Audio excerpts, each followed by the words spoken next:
All right, so this is the activity sheet that you're going to do for Chapter 8 of The Great Gatsby. At the top of the passage, or at the top of the sheet, it has a passage from the chapter that we just read, reminding you that Gatsby has been murdered by George Wilson. And so our directions say R.I.P. Gatsby in order to lament Gatsby's death and explore Nick's complex attitude toward Gatsby in light of his death. You will write an obituary, eulogy, or elegy for Gatsby from Nick's point of view. Okay, so for this activity, you have to pretend to be Nick, get inside his head, and that's the point of view and the voice from which you will write.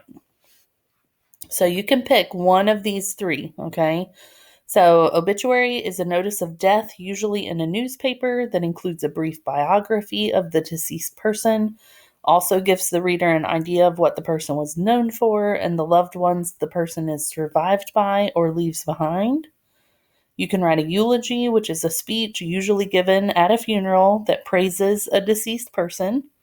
Or you can write an elegy, which is a poem that laments or memorializes a deceased person.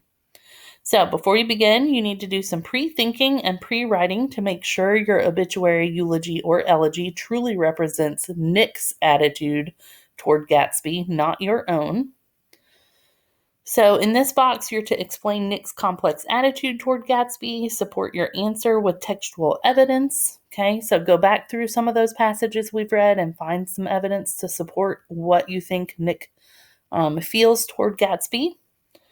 And then in this box, what made Gatsby great? Support your answer with textual evidence. So again, you need to have real specific examples of things that make Gatsby a great man. And then you're going to actually type your obituary or your elegy or eulogy in this space below. Okay. So once you do this planning, you'll use this information in these boxes to help you draft your final product down here. All right, and that's it for Chapter 8.